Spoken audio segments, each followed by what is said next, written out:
चलिए आज हम बढ़ेंगे chapter number 15 polymer, 12th class का chapter number 15 polymer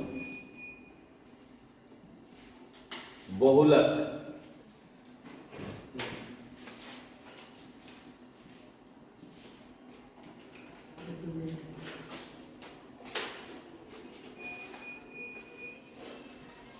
polymer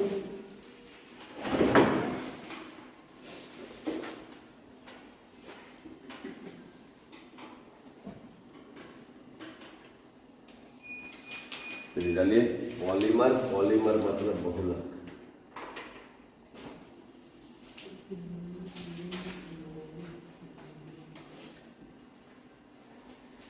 chapter number 15 है बहुलक।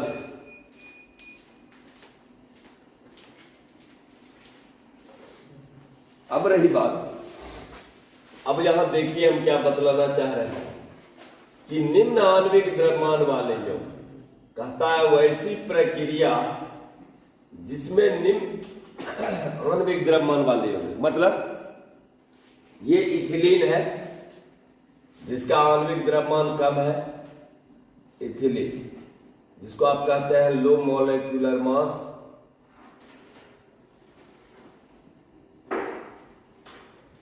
लो मॉलिक्यूलर मास, निम्न आणविक द्रव्यमान वाले यौगिक जिसको हम मोनोमर कहते हैं। ये आपका n मॉलिक्यूल्स भाग लिया, इसको हम क्या किए, उच्च ताप एवं दाब पर at high temperature and high pressure अभिक्रिया कराए। एट हाई टेम्परेचर, उच्च ताप एवं दाब पर एंड हाई प्रेशर,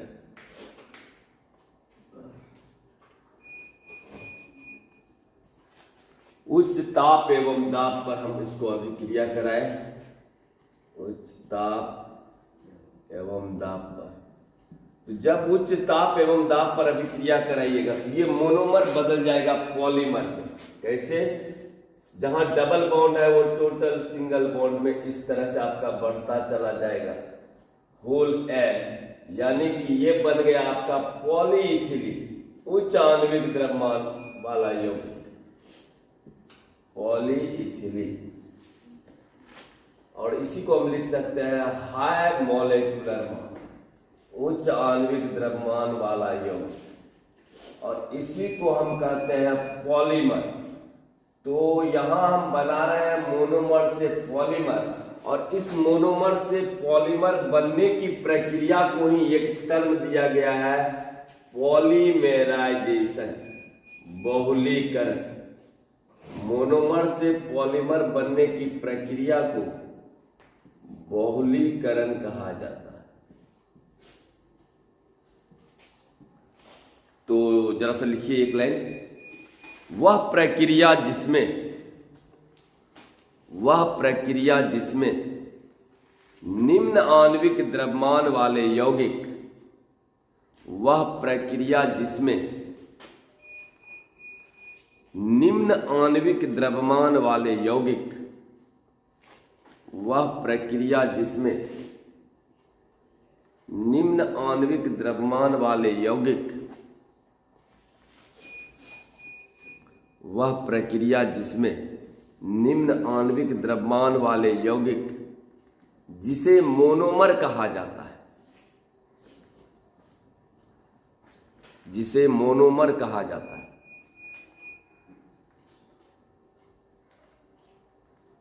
जिसे मोनोमर कहा जाता है,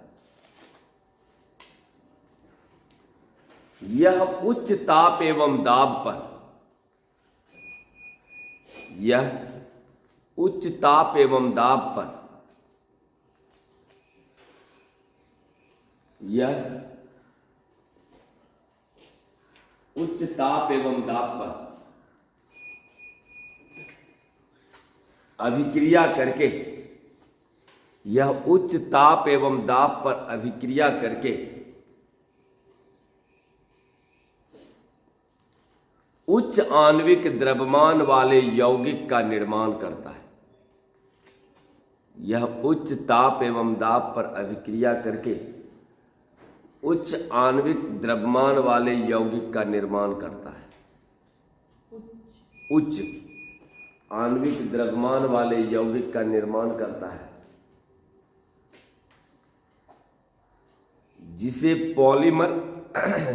पॉलीमर कहा जाता है।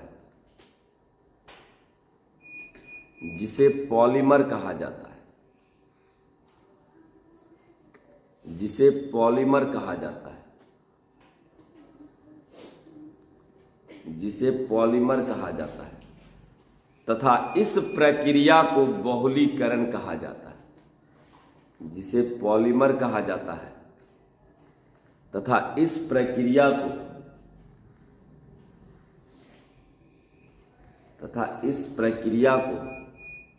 बहुलीकरण कहा जाता है।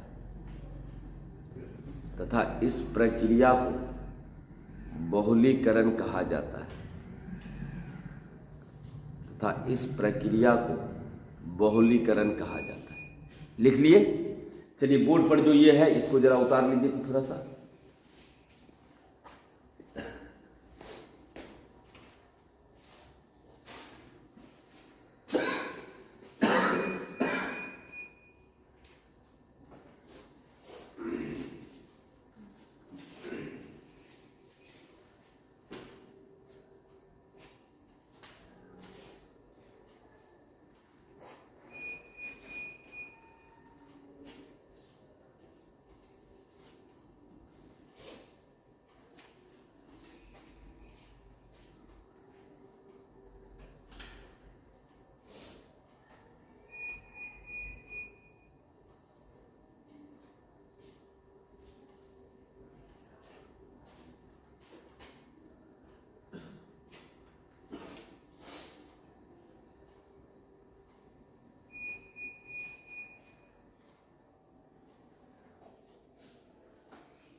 चलिए अगला हेडिंग डालिए, classification of polymer.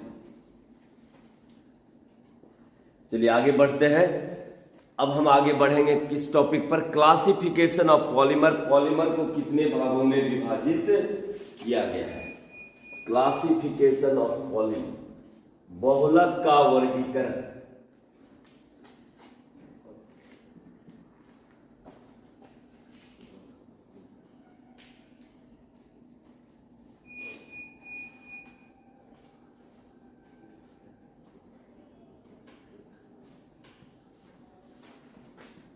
Classification of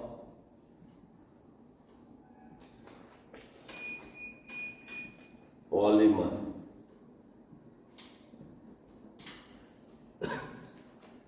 classification of polymer, बहुलक का वर्गीकरण।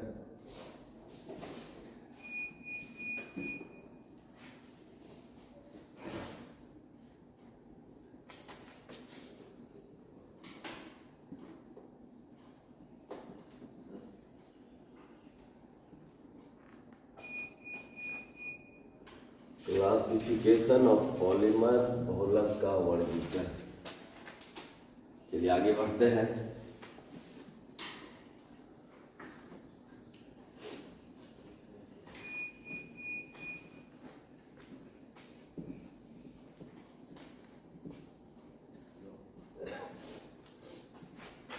चलिए हेडिंग डालिए, क्लासिफिकेशन ऑफ पॉलीमर मीन्स बहुलक का वर्गीकरण। और किस किस आधार पर हम इसका वर्गीकरण करेंगे? सबसे पहला जो मेरा आधार होगा on the basis of origin, उत्पत्ति के आधार पर वर्गीकरण।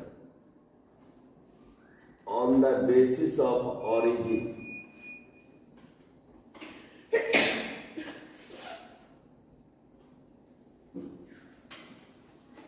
उत्पत्ति के आधार पर।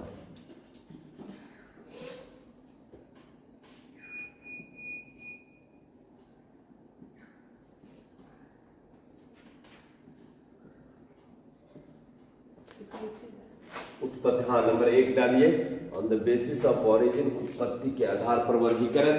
Classification of polymer on the basis of origin, उत्पत्ति के आधार पर पॉलीमर को कितने भागों में विभाजित किया गया है।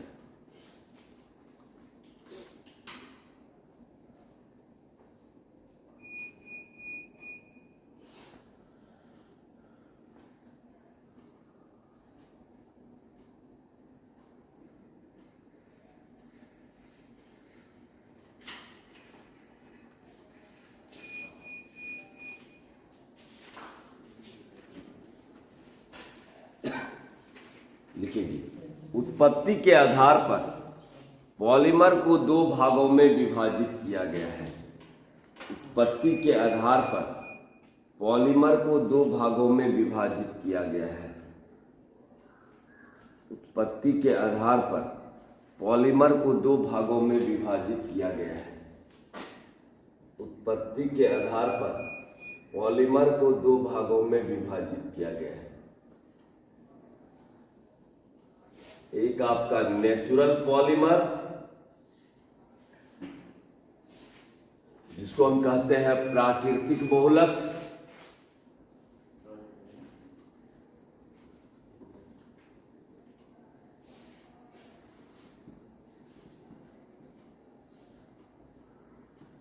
और एक है सिंथेटिक पॉलीमर, जिसको कहते हैं संश्लेषित बहुलक।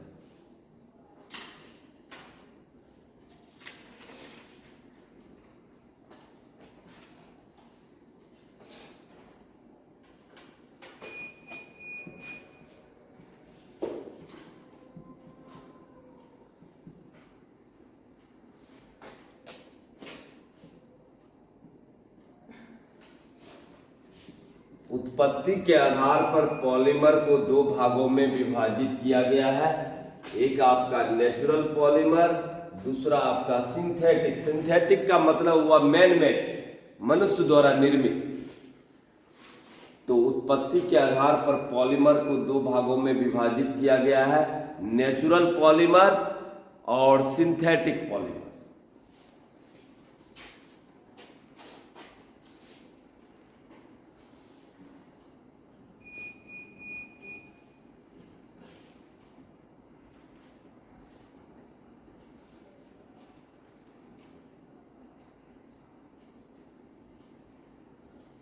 चलिए पहला फिर हेडिंग डालिए, नेचुरल। नाम से ही पता चल रहा है जो नेचर द्वारा, जो प्रकृति द्वारा प्राप्त किए जाते हैं वैसा polymer, natural polymer. Natural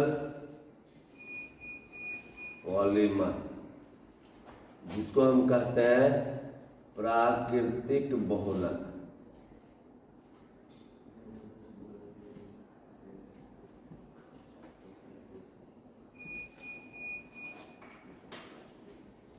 natural polymer, प्रकृति द्वारा वैसा बहुलक जो प्रकृति, जैसे प्रकृति द्वारा क्या क्या प्राप्त किया जाता है, जैसे आपका हो गया रबर, स्टार्च, सेलुलोज, प्रोटीन,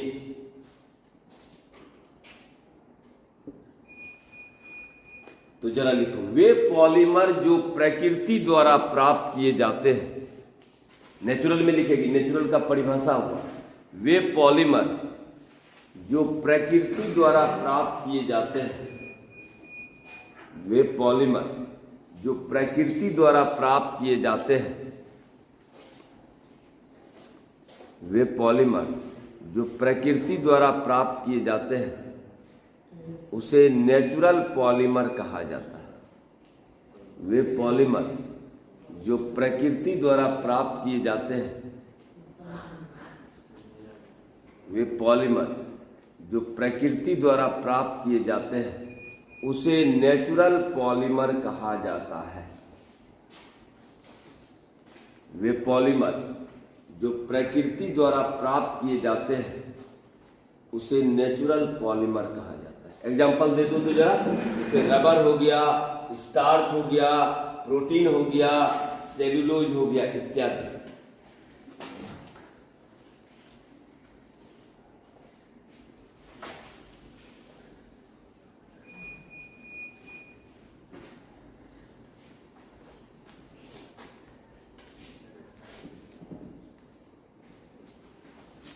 चलो दूसरा डालो, number B, synthetic polymer, man man.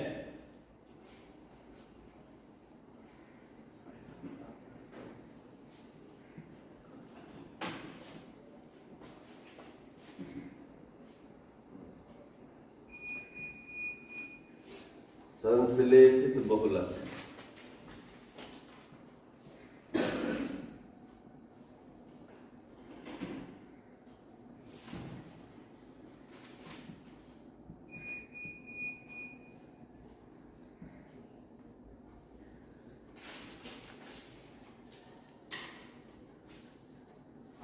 संश्लेषित बहुलक, सिंथेटिक पॉलीमर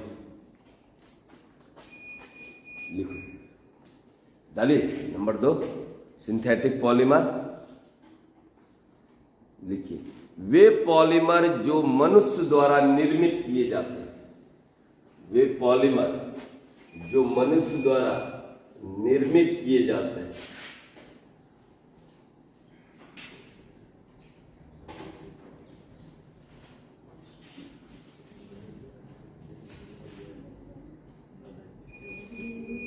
वे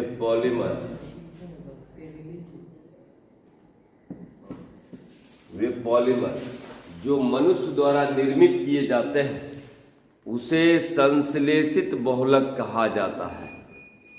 वे पॉलीमर जो मनुष्य द्वारा निर्मित किए जाते हैं। वे पॉलीमर जो मनुष्य द्वारा निर्मित किए जाते हैं उसे क्या लिखिए?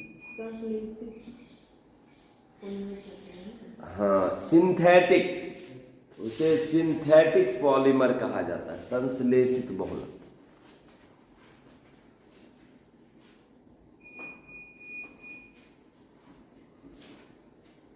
चलो एग्जाम्पल दे दो।